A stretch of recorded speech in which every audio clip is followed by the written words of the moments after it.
Hashtag है मेरा Hindu under attack, गलत तो नहीं है? एक ही चीज है अमन जी, मैं अच्छा, इसको कांग्रेस दंगा पार्टी नहीं से साधना मानता, जी भी मैं हैं। इसको हमला कांग्रेस मानता पार्टी हूं। से साधना जी भी जुड़ गए हैं। अब आप बोलिए, बोलिए आप जी अमन जी, एक ही थोड़ी सी तरमीम है कि मैं इसको दंगा नहीं, मैं इसको हिंदू विरोधी हमला मानता हूं। और ये संयोग नहीं है, प्रयोग तो एक दो जगह होता है, ये हिंदू विरोध का उद्योग है जिसने अपना सबसे विकराल रूप दिखाया है रामनवमी के अवसर पर। मैं आपको समझाता हूं कैसे। पहले हिंदू विरोध की गुट्टी पिलाई जाती है, Hindutva is equal to ISIS, Hindu जो होता है वो सबको मारने के लिए बाहर निकलता है, हिंदू टेरर होता है। इस प्रकार से हिंदू विरोध की भावना पैदा की जाती है। फिर एक विशेष समुदाय को विशेष वोट बैंक का वीटो मिल जाता है कि अगर मेरी फलाना धार्मिक स्थल के सामने हिंदू परमिशन लेकर भी जय श्री राम का नारा लगाता है तो मेरी भावनाएं भड़क जाती है। अगर कोई भगवा झंडा लेकर निकलता है तो मेरी भावनाएं धार्मिक रूप से भड़क जाती है। मैं जाकर नमाज पढ़ूं सार्वजनिक जगह पर तो किसी की भावनाएं भड़क नहीं सकती। मैं 5 बार लाउड स्पीकर पर अपना धार्मिक नारा बजाऊं तो किसी की भावनाएं आहत नहीं हो सकती। मैं नमाज रूम अलग से डिमांड करूं तो किसी की भावनाएं आहत नहीं हो सकती। पर अगर कोई किसी शांतिपूर्ण तरीके से निकल जाए मेरे धार्मिक स्थल के सामने से तो मैं उस पर भड़क जाता हूं। और भड़कता भी ऐसा हूं कि मेरा जिनीवा कन्वेंशन कहता है कि मैं तमंचा, बंदूक, तलवार सब चीज रख सकता हूं। यह जिनीवा कन्वेंशन का वायलेशन नहीं होता। और फिर अगर भड़कते हुए एक शिवम दिख जाता है तो मैं उस पर गोली चला सकता हूं, अगर एक एसपी दिख जाए तो मैं उस पर गोली चला सकता हूं। फिर चौथा पार्ट क्रोनोलॉजी का, ये दंगे जब होते हैं तो पुलिस देखती रहती है, मूक दर्शक नहीं, मूक दर्शक ही नहीं बनती, जाने भी देती है। करौली में देखिए एफआईआर दर्ज होती है, कहा जाता है कि शांतिपूर्वक हिंदू अपना यात्रा निकाल रहे थे, परंतु पुलिस जब दंगा उनके सामने हो रहा था तो एक भी चीज नहीं कर पाई। और आज मतलूब अहमद फरार, परंतु जो हिंदुओं के लिए आवाज उठाए वो गिरफ्तार। और आखिरी स्टेज जो आती है कि किस प्रकार से दंगाइयों के लिए दिल धड़कता है तो उनका बचाव किया जाता है। दिग्विजय सिंह कहते हैं जब कार्रवाई होती है कि ये मासूम दंगाइयों को क्यों पकड़ते हो। बाटला हाउस के लिए कोई रोता है, फिर कोई फेक ट्वीट कर देता है कि ये देखिए ये दंगा तो होना था क्योंकि कहीं और जगह पर कुछ और हो रहा था। उसको जस्टिफाई और जायज ठहराने के लिए फेक ट्वीट किए जाते हैं और कांग्रेस पार्टी इन दंगाइयों के बचाव में आ जाती है। यह क्रोनोलॉजी है, यह दंगा नहीं, यह हिंदू विरोधी हमला है। और कांग्रेस पार्टी इसके लिए मुख्यतः जिम्मेदार है क्योंकि यही सोच कि हिंदुओं को मारना जायज है, विशेष अधिकार है, वोट बैंक का वीटो है, यह पूरी कांग्रेस की राजनीति है। वरना बताए कहां है मतलूब अहमद कहां है? जब दंगाइयों पर कार्रवाई हुई तो क्यों साधना भारती की पार्टी विरोध करती है? बोल लीजिए साधना जी, मैं कोई सवाल नहीं, जो शहजाद ने पूछा आप लोग जिम्मेदार हैं, आप लोगों की सोच जिम्मेदार है। आप ही बोल लीजिए, जवाब दे दीजिए साधना जी। जी आदरणीय अमन जी, देखिए अगर किसी भी तरह की हिंसा या किसी भी तरह की या किसी भी व्यक्ति को नुकसान पहुंचता है तो उस पर सख्त से सख्त कार्रवाई होनी चाहिए। और उसके हम बिल्कुल हिंसा का बिल्कुल हम समर्थन नहीं करते हैं। जैसा कि शहजाद पूनावाला जी अभी लगातार बोल रहे थे तो मैं उनका जवाब भी देना बहुत जरूरी समझती हूँ। देखिए बड़ा दुख हुआ शहजाद जी को जब इस तरह की घटना हुई, मुझे भी बहुत दुख हुआ। लेकिन मुझे एक बात पर बहुत दुख हुआ था, लेकिन मुझे लगता है वो न्यूज की हेडलाइन नहीं बन पाई वो खबर। लगातार मैंने तो डिबेट्स के माध्यम से उसे उठाने का पूरा भरसक प्रयास किया और जमीन पर भी उसको लेकर बड़ा आंदोलन हुआ। मध्य प्रदेश के जिला बालाघाट में एक शिव भक्त गौरक्षक डाली दमाहे, लोधी डाली दमाहे, जिन्होंने शिव बारात निकाली और हर साल वो शिव बारात निकालते थे और गौ रक्षक कहे जाते थे। गौ माता की बड़ी सेवा उन्होंने हमेशा से की। लेकिन उनकी हत्या जब हुई तो गौ तस्करों को उन्होंने पकड़ लिया, गौ तस्करों की पोल खोल दी। विश्व हिंदू परिषद के गौ तस्कर गुंडे थे वो। जब उनकी पोल खुल गई तो उन्होंने आधी रात में उन्हें घर से बाहर बुलाया और पीटते पीटते जान से मार दिया। किसी भाजपाई ने आवाज नहीं उठाई, जबकि वो व्यक्ति कोई कांग्रेस से संबंधित नहीं थे। मैं स्पष्ट कर देती हूँ, कोई नेता नहीं थे, समाज सेवी थे, गौरक्षक थे और प्रसिद्ध थे गौरक्षक के नाम से। वो लोधी डाली दमाए को मार दिया गया, हत्या कर दी गई। किसी भाजपा के व्यक्ति ने आकर विरोध करने का काम नहीं किया। कांग्रेस पार्टी ने आंदोलन किया। एक मिनट आप विनोद बंसल एक एक करके ये बीच में बात बोलते हैं। नहीं एक एक करके वो कंप्लीट करेंगे फिर बोलेंगे आप एक एक करके। आप साधना बोलिए, साधना जी बोलिए।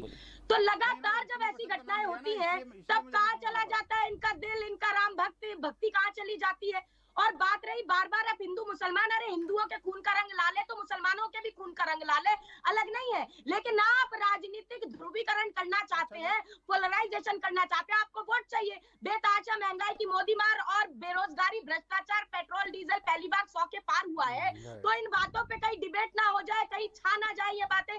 इसको दबाने के लिए क्या क्या करौली की बात कर रहे हैं आप? राजाराम भाजपा का नेता था जिसकी अध्यक्षता में नेतृत्व में वो यात्रा निकाली गई, उसके बाद वो फरार हो गया। और आप मसलूल अहमद की बात करते हो कि कांग्रेस का लेना देना है क्या उससे? और गिरफ्तार किया जाएगा। लेकिन मैं पूछती हूँ, क्या बुलडोजर का कानून है हिंदुस्तान में? क्या बुलडोजर चला देंगे? क्यों नहीं बुलडोजर चला दिया जाता? रीवा के अंदर जब एक बलात्कारी बाबा जिसका सीधा कनेक्शन भाजपा के नेता से होता है, तो अमन जी, मैं सवाल एक सवाल पूरा बोलने दीजिए। इन्होंने कई सारी बातें रखी, अमन जी बुलडोजर चला दिया गया। बोलने दीजिए। ठीक है। आपको भी मैंने नहीं टोका ना, वो कंप्लीट कर ले फिर मैं उनसे। आपका हो गया साधना जी, कुछ बचा आप बोलना चाह रही हैं? मैं टोकना नहीं चाह रहा हूँ आपको। जब पूरा बोलिए, पूरा तसल्ली से बोलिए। एक ही चीज शहजाद 1 मिनट पूरा बोल ले, एक करके, मैं ताकि उनका शिकायत ना रहे। मैं बोलूं फिर आप पूछ हाँ लीजिएगा। बोलिए। मैं पूछ रही हूँ, क्यों बुलडोजर किनकी दीवारों से डर रहा है भाई? बलात्कारियों की, हत्यारों की, उनकी दीवारों से क्यों इनका बुलडोजर डर जाता है? तो ना तो हिंदुस्तान में पत्थर का कानून चलेगा, ना बुलडोजर का कानून चलेगा। आज अंबेडकर जी की जयंती है, बाबा साहेब भीमराव अंबेडकर जी को शत शत नमन करती हूँ। और हिंदुस्तान में संविधान के आधार पर सब चलेगा। लोकतंत्र में कानून का राज है, बुलडोजर और पत्थर का राज नहीं, और उनका राज चलेगा भी नहीं। तो इसीलिए ये महंगाई बेरोजगारी से बचने के लिए रास्ता मत खोजिए, और अगर कार्रवाई करनी है तो कीजिए आकर बालाघाट में। अच्छा चलिए, अब ये अच्छा लगा ये, ठीक ये अमन जी। अब 1 मिनट शहजाद, 1 मिनट मैं सवाल पूछना चाहता हूँ, उसके बाद आप बोलिए। साधना जी, जैसे कि मैंने आपको बिल्कुल नहीं टोका, आपने 2.5-3 मिनट बोला। मेरे को आपकी बातों से लग रहा है कि आपको भी लग रहा है कि राजस्थान के करौली में दंगा हुआ है, हिंसा हुई है ना? उपद्रवियों ने दुकानें जलाई हैं, भाजपा के गुंडे थे वो लोग। अच्छा, मतलब हाँ, चाहे अच्छा हुआ है आप उसे नहीं, हाँ दंगा है, वो दंगा ही तो है। दंगा क्या होता है? सरेआम था वो, करौली केला। अच्छा, उपद्रव हुआ है, चलिए ठीक है। उपद्रव पे भाजपा के नेता अरे आराम से साधना जी हम बात कर सकते हैं आपस में, स्वच्छ संवाद हो सकता है। मेरा सवाल है, बिल्कुल उपद्रव हुआ है राजस्थान के करौली में? तो ये तो सरेआम है, आप ही लोग सरेआम। अच्छा चलिए, नहीं मैं ये सवाल इसलिए पूछ रहा हूँ क्योंकि मैंने सवाल इसलिए पूछा, राजस्थान के मुख्यमंत्री अशोक गहलोत कह रहे हैं कि बीजेपी शासित राज्यों में रामनवमी पर उपद्रव हुआ है, करौली में हुआ ही नहीं है। डिनायल ऐसा? अरे भाई लगा नहीं, सुनिए मेरी बात। अशोक गहलोत आपके सीएम है मैम साधना जी। बिल्कुल हम डिनायल मोड में ना रहे ना। असल में होता ये है साधना जी, होता ये है, मुझे अच्छा लगा आपने इसको एक्नॉलेज किया कि हाँ हमले हुए हैं, अटैक्स हुए हैं, उपद्रव हुआ है, ये अच्छी चीज है। हम लोग डिनायल मोड में ना रहे कि हुआ ही नहीं हिंदुओं के साथ, जैसे हुआ तो हुआ, नरसंहार है ना 84 वाला, हुआ तो हुआ, तो हम उस मोड में ना रहे कि हुआ ही नहीं है। तो जैसे अशोक गहलोत कह रहे हैं कि बीजेपी शासित राज्यों में हुआ, तो करौली में जैसे कुछ हुआ ही नहीं है, ये चुभता है। हिंदुओं को दौड़ा कर मारा गया, पीटा गया। नहीं, अशोक गहलोत ने कहा है, अशोक गहलोत ने कहा है बीजेपी शासित राज्यों में रामनवमी पर हुआ, यहां तो शांतिपूर्ण हुआ है सब कुछ, ये शांतिपूर्ण था। मैं आपसे पूछ रहा हूं साधना जी, आपने बोला उपद्रव हुआ, अशोक गहलोत कह रहे हैं शांतिपूर्ण था। मैं किसको सही मानूं, आपको या उनको? आप अभी तो पत्रकार है, आपका क्या आकलन है? मैं तो कह रहा हूं दंगा हुआ है। कांग्रेस की बात मानने बैठे हैं क्या? मैं तो अच्छा, तो अशोक गहलोत, अच्छा मुझे नहीं पता था, ये सम्मान है अशोक जी का, मतलब अशोक जी गलत कह रहे हैं, झूठ कह रहे हैं। नहीं, एक बात बताइए, आपने डिबेट जिस बात पर रखी है उस पर बात करने बैठे हैं ना भैया। अशोक गहलोत सही कह रहे हैं आपसे, लगातार दिखा रहे हैं। साधना जी, गहलोत जी ने क्या कहा? अशोक गहलोत जी ने ये क्या दिया? तो आप कांग्रेस पार्टी का पक्ष नहीं रख रही हैं क्या? कांग्रेस की उन्होंने बोला यहाँ तो सब शांतिपूर्ण हुआ है, क्या शांतिपूर्ण हुआ है? आप अशोक गहलोत के बयान को नहीं बचा पा रही हैं। उसको सुन लीजिए, नहीं सुन लीजिए, आप ऐसे मत बोलिए। जी साधना जी, शांतिपूर्ण तरीके से यात्रा निकाली गई, भाजपा के नेताओं ने लगातार डीजे की परमिशन नहीं होने के बाद डीजे चलाया, पुलिस के सुनिए डीजे चलेगा तो पिटाई होगी। उसके बावजूद भाजपा के नेताओं ने आगजनी की, कई दुकानें जलाई। ठीक है, ये अच्छा है, देखिए क्लैरिटी होना जरूरी है। 10 सेकंड, तो ऐसा नहीं है, तो बस आ रहा हूं शहजाद 1 मिनट, मेरे को क्लैरिटी होना जरूरी है, क्योंकि जब मैंने बयान सुना मैं हैरान हुआ, मैंने ट्वीट भी देखा।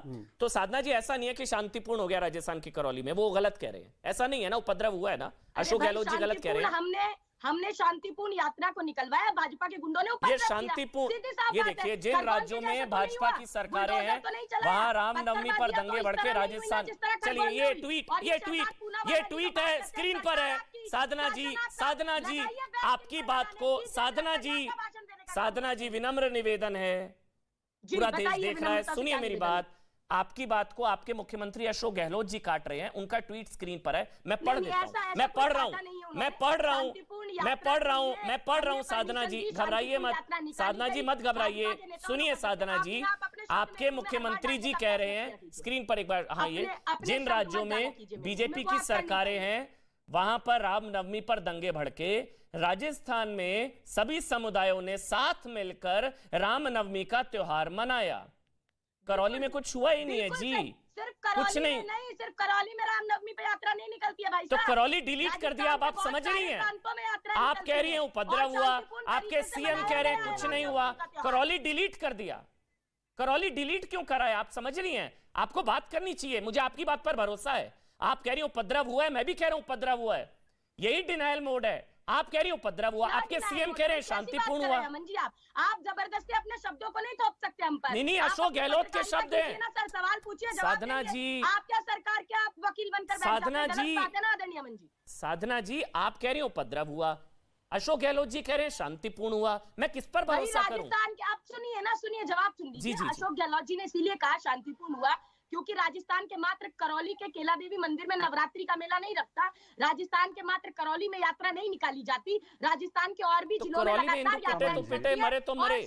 मैम आप साधना जी, हम दोनों एक साथ हैं। साधना जी आपको भी चिंता है, मुझे इतना अच्छा लगा था जब आपने शुरुआत करी थी साधना जी, हम लोग एक साथ हैं, मुझे बहुत अच्छा लगा था। आपने बोला उपद्रव हुआ, हिंसा हुई, लेकिन ये देखिए ना, अब आपके सीएम कह रहे हैं कुछ नहीं हुआ, आपके सीएम कह रहे हैं शांतिपूर्ण हुआ।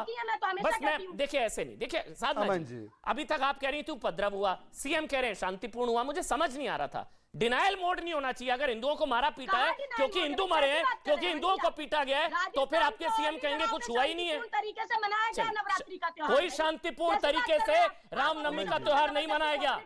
ये रामनवमी पर जो हुआ है ना, ये ताउम्र याद रखा जाएगा। साधना जी बहुत गलत हुआ है, 8 राज्यों में दौड़ा दौड़ा कर पीटा गया है, पेट्रोल बम मारे गए हैं, लाठियां मारी गई हैं, डंडे मारे गए हैं। आप अच्छा चलिए एक मिनट शहजाद, मुझे 1 मिनट और दे दीजिए, मैं रिक्वेस्ट कर रहा हूं, आज बहुत जरूरी है। 1 मिनट रुकिए, 1 मिनट रुकिए। आज मैं, चलिए आपको बड़ी चिंता है ना, मैं एक सवाल ले रहा हूं आज। साधना जी एक सवाल ले रहा हूं आपसे, आराम से सुनिएगा। एक सवाल, इस दंगे में एक की मौत हुई है, उसका नाम बता दीजिए मेरे को।